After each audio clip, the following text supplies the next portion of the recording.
China ने जब भारत के साथ सीमा विवाद शुरू किया था तब उसको शायद ही अंदाजा होगा कि ये टकराव इतने लंबे समय तक चलेगा और भारतीय सेना कोरोना वायरस वाली स्थिति में भी इतने लंबे समय तक LAC पर डटी रहेगी, क्योंकि उस समय कोरोना वायरस चाइना में बिल्कुल खत्म हो चुका था और भारत में ये चरम पर था। लेकिन चाइना की यही मिसकैलकुलेशन अब चाइना के गले की हड्डी बन चुकी है। इस समय पूरी दुनिया की नजर भारत और चाइना पर है, ठीक डोकलाम विवाद के समय की तरह।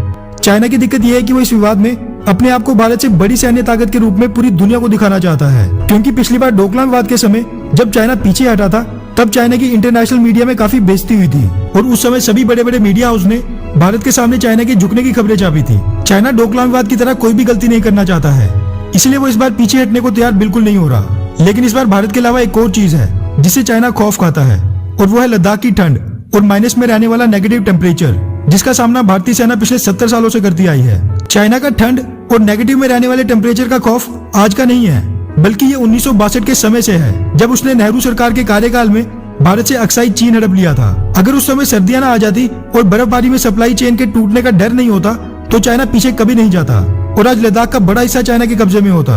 आज के समय की बात करें तो चाइना ने भारतीय सरकार और सेना दोनों पर ही काफी दबाव बनाया था कि ठंड से पहले दोनों ही देश अपनी अपनी सेना पीछे बुला लेते हैं, लेकिन वो ऐसा अपनी टर्म और कंडीशंस पर करना चाहता था और भारत की कुछ शर्तें थी जो वो बिल्कुल नहीं मान रहा था। इसीलिए भारतीय सरकार ने चाइना की बात ना मानते हुए इस सर्दियों में भारतीय सेना को LAC पर ही तैनात रहने के आदेश दिए थे।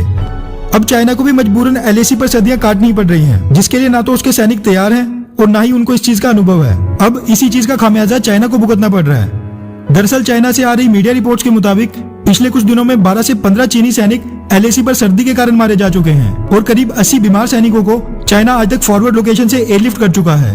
अभी अपने आप में काफी बड़ी खबर है, क्योंकि अभी तो सर्दियों की शुरुआत हुई है और LAC पर तनाव की स्थिति को देखते हुए दोनों ही देशों की सेना को ये सर्दियां वहीं काटनी है। ऐसे में सर्दियों की शुरुआत में ही चाइना की 12 से 15 कैजुअलिटीज हो चुकी हैं, तो फिर सर्दियों के अंत तक ये नंबर 120 से 150 तक भी जा सकता है या फिर उससे भी ज्यादा। वहीं भारत की बात करें तो अभी तक भारत की तरफ से ऐसी कोई खबर नहीं आई है, लेकिन अगर हम सियाचिन ग्लेशियर की बात करें तो वहाँ पर भी पिछले 10 सालों में करीब 160 जवान शहीद हुए थे, जबकि वहाँ पर टेम्परेचर -50 से -60 -70 डिग्री सेल्सियस तक जाता है और वहीं LAC पर टेम्परेचर -15 से -20 डिग्री सेल्सियस तक जाता है। यानी कि एक हिसाब से जितने पिछले 10 सालों में भारतीय सेना के जवान सियाचिन ग्लेशियर में शहीद हुए हैं, उतने चाइनीज आर्मी के जवान एक ही सर्दी के सीजन में मारे जाएंगे। कुछ रिपोर्ट्स तो ऐसी भी आ रही हैं कि चीनी सैनिक LAC पर सर्दियां काटने के पक्ष में हैं ही नहीं, इसीलिए सिक लीव लेकर फॉरवर्ड लोकेशन से पीछे हट रहे हैं। चाइना की दिक्कत यह है कि वो -20 -25 डिग्री सेल्सियस टेम्परेचर पर अपनी सेना को पहली बार डिप्लॉय कर रहा है, जबकि भारतीय सेना -50 से लेकर -70 डिग्री सेल्सियस टेम्परेचर पर